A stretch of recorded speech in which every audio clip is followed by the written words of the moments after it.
మేము రుణాలని మా కుటుంబం ఉన్నతి కొరకు వినియోగిస్తాం.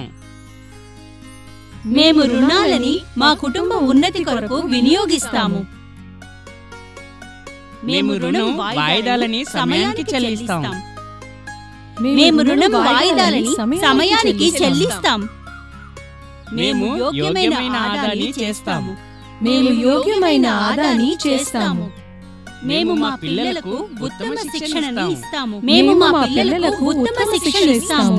మేము మా సహాయకుల అన్ని సుఖదుఖాలలో తోడుంటాము. మేము మా సహాయకుల అన్ని సుఖదుఖాలలో తోడుంటాము.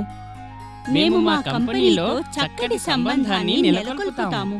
మేము మా కంపెనీతో చక్కటి సంబంధాన్ని నెలకొల్పుతాము. మేము ఏం చేస్తామో ఏదైతే చెప్తామో దానికి ఈశ్వరుడు సాక్షిగా ఉన్నాడు. మేము ఏం చేస్తామో ఏదైతే చెప్తామో దానికి ఈశ్వరుడు సాక్షిగా ఉన్నాడు. కూర్చోండి కూర్చోండి కూర్చోండి.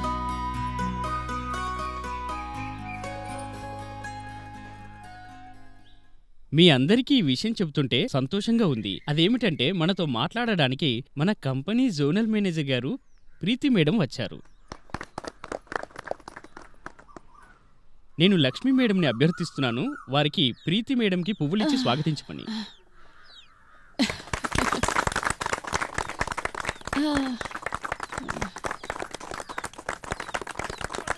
ఇప్పుడు ప్రీతి మేడంని అభ్యర్థిస్తున్నాను తమ అమూల్యమైన ఆలోచనల్ని ఈ మహిళలకు వివరించమని.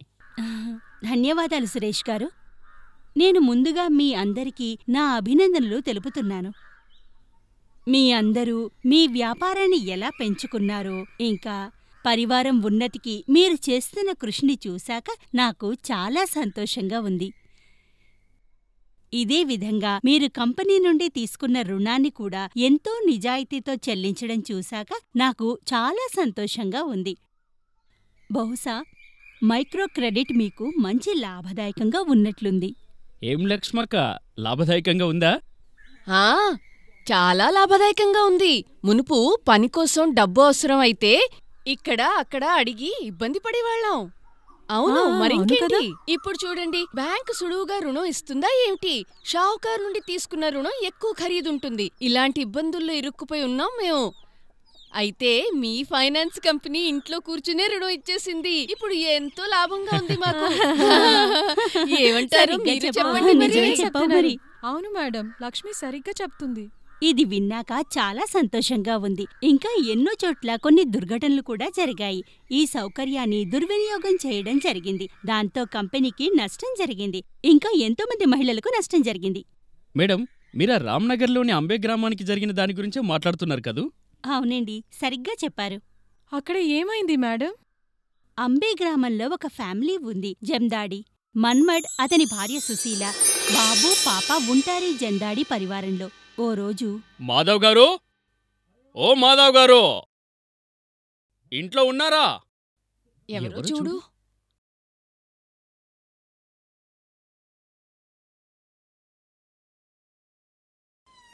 అరే మీరా? జగపతి గారు. అరే నానాబాయి వచ్చారా? రండి రండి రండి రండి. ఇలా కూర్చోండి. అరే చాలా వేడిగా ఉందా మీ ఊళ్ళో? చాలా ఇబ్బందిగా ఉంది. అవునండి. తీసుకోండి మంచినీళ్ళు. అమ్మా అమ్మయ్యా. ఎలా ఉన్నారు సుశీల గారు? అంత బాగేగా? అంతా బానే ఉంది. అరే పిల్లలెక్కడున్నారు? కనిపించట్లేదు. వాళ్ళిక్కడ దగ్గరలోనే స్కూల్ పిక్నిక్ అని వెళ్లారు. ఆలస్యంగా వస్తారు. పిల్లల కోసం నీ తీసుకొచ్చా. అరే అరే ఇవన్నీ ఎందుకండి? ఎందుకేమిటి, పిల్లలు తింటారు కదా. సరే చెప్పమ్మా. మాధవ్ నిన్ను బాగా చూసుకుంటున్నారుగా, ఇబ్బంది పెట్టట్లేదుగా? ఏం మాధవ్? నేను సంతోషంగానే ఉన్నాను. ఏం జగపతి గారు మీరు కూడాను. అవును, ఉన్నట్టుండి వచ్చారెందుకు? అరే మీ ఊళ్ళో పని పడింది. సరే మిమ్మల్ని కూడా కలిసినట్టుంటుంది కదా అని వచ్చా. మంచి పని చేశారు. అయితే మీరు వచ్చిన పనేంటి? అరే ఒక కొత్త బిజినెస్ మొదలెట్టాను.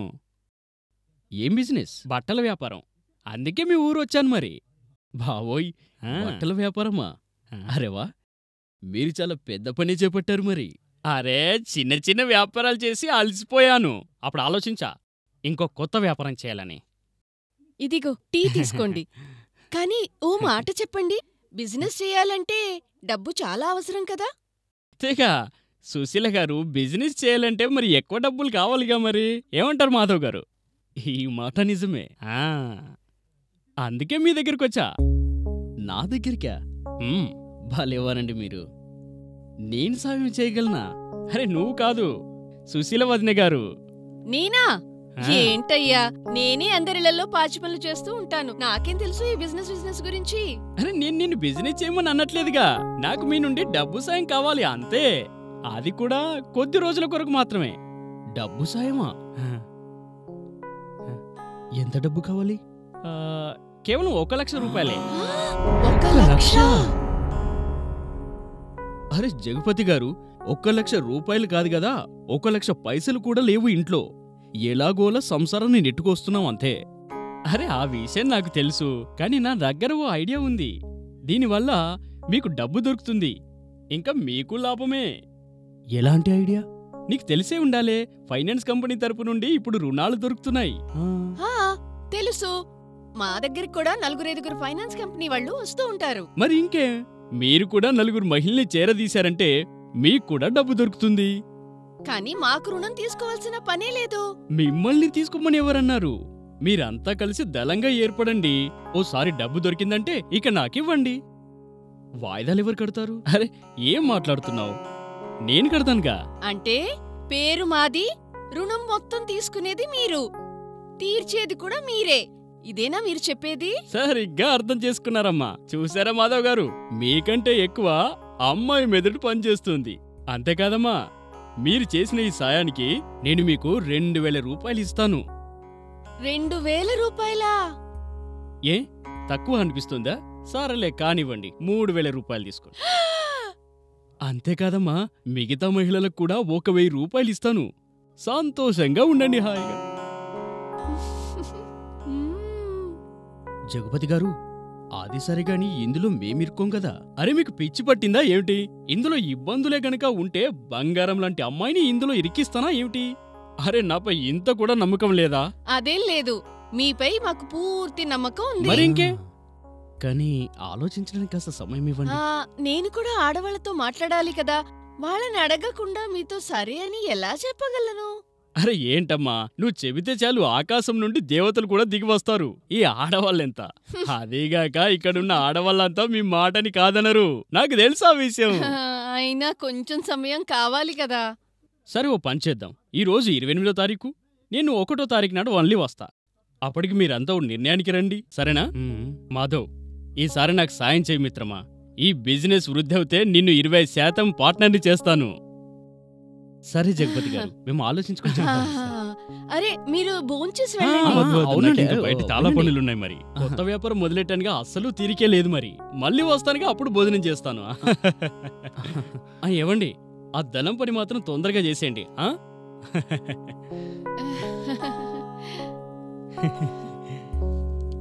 అన్ని పనులు పూర్తి చేసుకుని వచ్చారా? వెళ్ళిపోవాలని తొందర లేదు కదా. సుశీల 4 మహిళల్ని సిద్ధం చేసింది. వారందరూ కలిసి గ్రూప్గా మారారు. ఎందుకంటే వారి అప్రైజల్ రిపోర్టు బావుంది. అందుకు 75,000 రుణం లభించింది. దాన్ని వారు నానాకి ఇచ్చేశారు. మొదట్లో నానా సమయానికి వడ్డీ చెల్లించేసేవాడు. కానీ కొన్ని రోజుల తర్వాత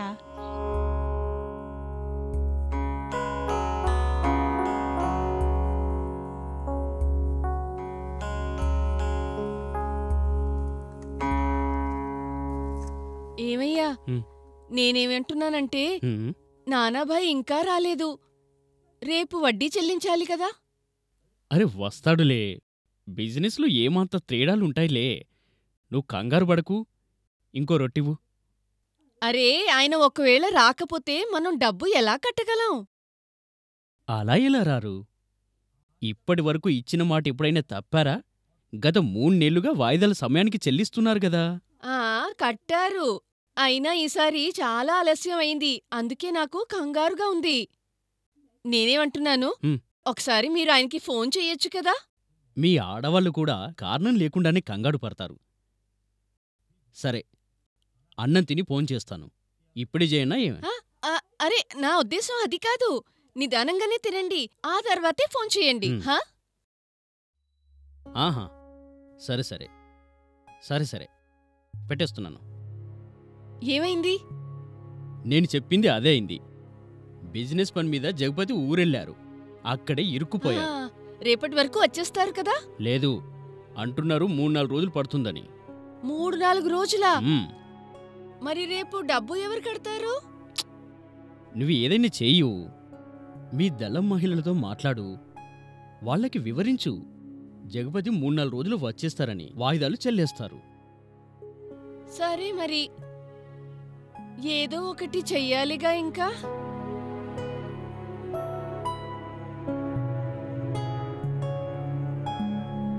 ఒక నెల తరువాత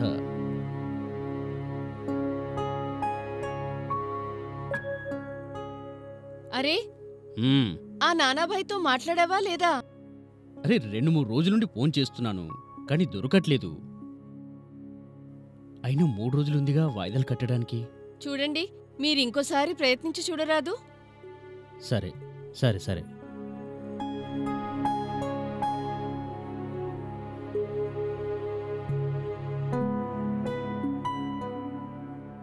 ఏమైంది? ఎప్పుడు చేసినా out of coverage area, out of coverage అనే చెప్తోంది. మరి ఏం చేయను? ఇదిగో, నాకెందుకో ఏదో జరుగుతోందని అనిపిస్తోంది. నేనేమంటున్నానంటే, మ్మ్. మీరే స్వయంగా నానాభాయ్ ఇంటికి వెళ్ళి చూడరాదు? నువ్వు బాగా చెబుతున్నావు. ఈ రోజు పనులన్నీ పూర్తి చేసుకుని హ్మ్. రేపే జగపతి బాబు ఊరికెళ్ళొస్తాను. హా. ఏమైంది? నానాభాయ్ దొరికారా? వాయిదాకి కట్టడానికి డబ్బిచ్చారు కదా? ఇవ్వలేదా? బహుశా స్వయంగా వచ్చేస్తారనుకుంటా. దుకాణమా? వాడికెక్కడుంది బట్టల దుకాణం? అరే, అలా మాట్లాడకుండా కూర్చున్నారే, మాట్లాడండి. అయ్య బాబు, ఏం చేయను? ఏమైంది? ఏ జరిగిందేంటి? సుశీల, మనం ఇరుక్కుపోయాం సుశీల. అంటే ఆ జగపతి పెద్ద మోసగాడని తెలిసింది సుశీల. అరే పేకాటలో డబ్బంతా పోగొట్టుకుని పారిపోయాడు. ఎవరికి తెలియదు ఎక్కడున్నాడా. అతను బట్టల దుకాణం అంటూ దేన్ని మొదలు పెట్టలేదు. తాగుడు పేకాటలో డబ్బంతా వెలుగబెట్టేశాడు. ఎంతో మందిని మోసం చేశాడు. ఈ రోజున ఎక్కడున్నాడో ఎవరికీ తెలియదు. ఓరి దేవుడు, అన్యాయం జరిగిపోయింది. ఇప్పుడు మనం ఏం చేయగలం? చాలా అన్యాయం జరిగింది మేడం. మరి సుశీల ఏం చేసింది? ఏం చేస్తుంది పాపం? అన్యాయంగా ఊబిలో ఇరుక్కుపోయింది. కంపెనీకి ఆమె పట్ల సానుభూతి ఉంది, కాని వాళ్ళు మాత్రం ఏం చేయగలరు? అందువల్ల కంపెనీ వాయిదాలు కట్టే సమయాన్ని పెంచింది. అయితే దళంలో మిగతా మహిళలు సుశీలతో కలిసి బాధ్యత వహించడానికి సిద్ధం కాలేదు. సుశీల తన వద్ద ఉన్నదంతా అమ్మి చెల్లించాల్సి వచ్చింది. ఇలాంటి పేరేసగల గ్రాహకుల వల్లే అందరికీ నష్టం వస్తుందంటే దాంతోపాటు మన సెక్టర్ పేరు కూడా పాడైపోతుంది. మేడం, నేను మాట్లాడగనా? మీకు కోపం రాదు కదా? అరే లేదు లేదు, ఏం అడగాలనుకుంటున్నావో హాయిగా అడుగు. చూడండి, మొత్తం అంతా విన్నాక గ్రాహకుల పొరపాటు ఉంది కాని కంపెనీలో ఏ తప్పు లేదంటారా? అదేలా చెప్పగలరు లక్ష్మక్క? ఓ పక్క అవసరానికి మించి అప్పు చేయడమే, ఇంకా కమిషన్ దొరుకుతుందన్న ఆశలో తమ పేరుపై అప్పు తీసుకుని ఇంకొకళ్ళకి ఇవ్వడం. ఇదంతా కంపెనీ వల్ల తప్పేంటి? ఇదంతా గ్రాహకుల తప్పేగా. ఆగు సురేష్, మీరు చెప్పండి లక్ష్మిగారు. మీ విషయం అయితే వేరు మేడం. మరి ఆ కంపెనీ వాళ్ళు వస్తారు, మా వెనకాతలే పడతారు. దళం ఏర్పరచుకోండి, రుణం దొరుకుతుంది, దళం ఏర్పరచుకోండి, కమిషన్ దొరుకుతుంది అని. ఇంకా వాళ్ళ ఏజెంట్ కూడా వస్తాడు, అతను కూడా ఇదే మాటని వల్లే వేస్తారు, మా వెనక పడతారు. ఈ మాట మాత్రం నిజం. తుమ్మెదలా హోరు పెడుతూనే ఉంటారు, బుర్రని పాడ్చేసిపోతారు. అలాంటి పరిస్థితుల్లో అందరూ అనుకుంటారు, సరే తీసుకుందాంలే డబ్బు అని. తర్వాత సంగతి తర్వాతే చూద్దాం. మీరు చెప్పింది నిజమే. ఇలాంటి విషయాలలో కేవలం గ్రాహకులదే తప్పు అని అనడం సరేని నేననడం లేదు. నాకు తెలుసు, కంపెనీ ఉద్యోగులు కూడా పూర్తిగా వివరాలు అడగకుండా తమ నెలసరి టార్గెట్ని పూర్తి చేసుకోవాలని ఫటాఫట్గా చేసేస్తుంటారు. మేము కూడా అదేగా చెప్తున్నాం. అరే మేడంని మాట్లాడనివ్వండి. అందరూ అనుకుంటారు, ఎంత మంచి కంపెనీ ఏమీ చేయకుండానే ఎంతో సులువుగా అప్పిచ్చేసింది, అది మా ఇంటికి వచ్చి. కానీ అందరికీ తెలియనిది, ఇలా వెంటనే ఇచ్చే రుణం వెనకాల గ్రాహకుల ఉన్నతి ముఖ్య ఉద్దేశం కాదని, మనిషికి కంపెనీకి తక్షణ లాభం అవుతుంది. అలాగ చెప్పండి. వాళ్ళకి లాభం లేకపోతే మా దగ్గరికి ఎందుకొస్తారు? మేము అవసరం లేకుండా ఇప్పుడు వరకు అప్పు అసలు చేయనే లేదు. మేము ఎంత చెల్లించగలమో అంత డబ్బే అప్పు చేశాము. మేము ఎవరి మాటల్లో పడవా? అలాగే చెయ్యాలి. మేడం, క్రెడిట్ బ్యూరో గురించి కూడా చెప్పండి. అరిహా, అది చెప్పడమే మర్చిపోయాను. మన దేశంలో కూడా క్రెడిట్ బ్యూరో స్కీమ్ త్వరలోనే ప్రారంభం కానుంది. దీనర్థం ఇంకో కొత్త ఫైనాన్స్ కంపెనీయా ఏంటి? కంపెనీ అని అనొచ్చు కానీ ఫైనాన్స్ కంపెనీ వంటి కంపెనీ కాదన్నమాట. మరి ఈ కంపెనీ అన్ని ఫైనాన్స్ కంపెనీల గ్రాహకుల వివరాలని ఉంచుకుంటుంది. వారి పేరు, ఊరు, చిరునామా, ఏ కంపెనీ నుండి ఎంత అప్పు తీసుకున్నారు, ఇంకా ఎంత బాకీ ఉంది, సమయానికి వాయిదాలు కడుతున్నారా లేదా, ఈ విషయాలన్నీ. మరి ఇది చెప్పండి, ఈ విషయాల మీద వివరాలు వాళ్ళకెలా తెలుస్తాయి? మంచి ప్రశ్న అడిగారు. మన దేశంలోని అన్ని బ్యాంకులు ఇంకా ఫైనాన్స్ కంపెనీలు తమ గ్రాహకుల పూర్తి వివరాలు ఈ క్రెడిట్ బ్యూరోకి పంపుతుంది. అందుకే ఎప్పుడైతే మీరేదైనా బ్యాంక్ లేదా ఫైనాన్స్ కంపెనీ గ్రాహకుల వద్దకు వెళితే మీ యొక్క పూర్తి వివరాలు క్రెడిట్ బ్యూరో వారి కంప్యూటర్లో ఉంటాయి. అయ్యో బాబోయ్, మొత్తం వివరాలు కంప్యూటర్లో! బటన్ నొక్కితే చాలు కదంతా తెలిసిపోతుంది. అవును. అయితే ఇంతే కాదు, మీ క్రెడిట్ సరిగ్గా ఉంటే, అంటే మీరు సమయంలో వాయిదాల్ని చెల్లిస్తే కనుక, ఇంకా ఎలాంటి పొరపాట్లు చేయకుంటే మీకు పెద్ద మొత్తంలో అప్పుని తక్కువ వడ్డీకి తక్కువ సమయంలోనే దొరుకుతుంది. వా, అంటే మనలాంటి మంచి వాళ్ళకి లాభమే అన్నమాట. సరిగ్గా చెప్పావు. ఒకవేళ ఒక వ్యక్తి ఏదైనా బ్యాంకు లేదా ఫైనాన్స్ కంపెనీ డబ్బులని చెల్లించకపోతే ఏమవుతుంది? అప్పుడేంటి, ఆ వ్యక్తికి లేదా మహిళకు ఏ కంపెనీ నుండి లేదా బ్యాంకు నుండి అప్పు ఎప్పటికీ దొరకదు. ఇది చాలా బాగుంది. లేకపోతే కొంతమంది మోసగాళ్లు ఒక కంపెనీ నుంచి అప్పు తీసుకుంటారు, మళ్ళీ ముంచేస్తారు, ఇంకో చోటకి వెళ్తారు, వాళ్ళని ముంచేస్తారు, ఇదే చేస్తూ ఉంటారు. ఇంకో మాట వినండి, అన్ని కంపెనీలు, బ్యాంకులకు వారి గ్రాహకుల వివరాలు క్రెడిట్ బ్యూరోకి ఇవ్వడం అనేది చట్ట ప్రకారం తప్పనిసరి.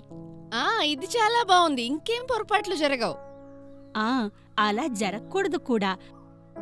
నేను చివరిగా చెప్పేది ఒక మాట, అప్పు తీసుకోవడం తప్పు కాదు, కానీ అవసరానికి మించి అప్పు చేయడం లేదా అవసరం లేకున్నా కూడా కేవలం కమిషన్ కోసం తమ పేరు మీద అప్పులు తీసుకొని ఇంకొకరికివ్వడం, వారి సమయంలో చెల్లించకపోవడం అనేది తప్పు.